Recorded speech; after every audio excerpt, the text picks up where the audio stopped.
ये सत्ता विमर्श का YouTube चैनल है। अब आप किरण राय से 9 बजे 9 खबर सुनिए। ताइवान मुद्दे को लेकर चीन ने अमेरिका को अंजाम भुगतने की धमकी दी है। चीनी विदेश मंत्रालय ने कहा कि अमेरिकी विदेश मंत्री माइक पोम्पियो ने ताइवान क्षेत्र की स्थिरता और शांति के साथ साथ अमेरिका चीन के संबंधों को भी गंभीर नुकसान पहुंचाया है। वो इसके खिलाफ जरूरी कार्रवाई करेगा और अमेरिका को इसका अंजाम जरूर भुगतना पड़ेगा। नेपाल सरकार ने बुधवार को अपने देश का नया राजनीतिक और प्रशासनिक नक्शा जारी कर दिया है। इस नए नक्शे में नेपाल ने लिपुलेख, कालापानी और लिम्पिया धुरा के कुल 395 वर्ग किलोमीटर के भारतीय इलाके को अपना बताया है। इस तरह से नेपाल ने भारत के 395 किलोमीटर के इलाके पर अपना दावा ठोका है।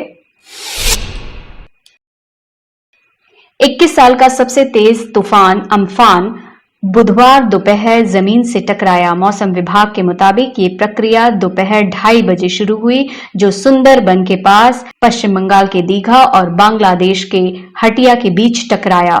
ओडिशा और पश्चिम बंगाल के कई इलाकों में बारिश हो रही है। तटीय क्षेत्रों में 165 से 185 किलोमीटर प्रति घंटे की रफ्तार से हवाएं चल रही हैं। कोरोना वायरस से सबसे अधिक प्रभावित दुनिया भर के 80 देशों में से 40 देशों ने अपने यहां लॉकडाउन खोल दिया है। इन 40 देशों में सबसे ज्यादा 26 यूरोपीय देश है।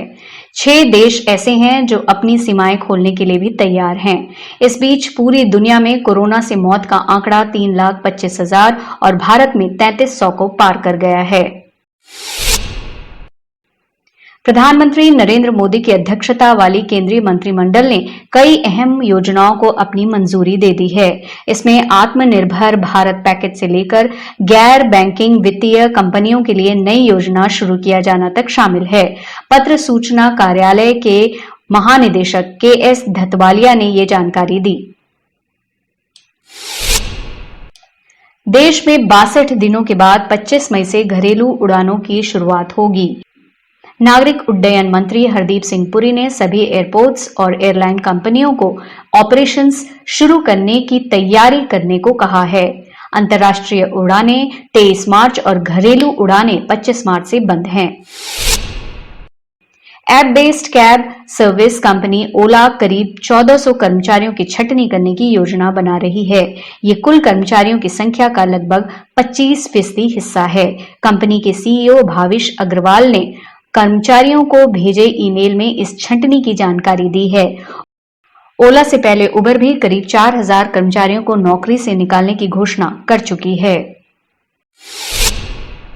विश्व स्वास्थ्य संगठन की बैठक के दौरान यूरोपीय यूनियन के प्रस्ताव का समर्थन देना चीन को इतना नागवार गुजरा कि उसने ऑस्ट्रेलिया को अमेरिका का कुत्ता तक कह दिया। इस बीच चीनी प्रशासन ऑस्ट्रेलिया से आयात होने वाले सामानों पर भी प्रतिबंध लगाने पर विचार कर रहा है।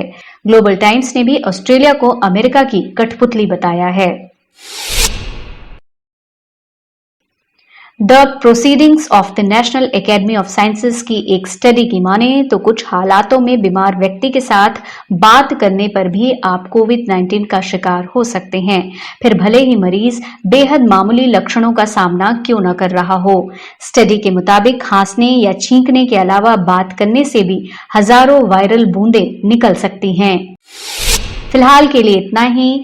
देखते और सुनते रहिए सत्ता विमर्श।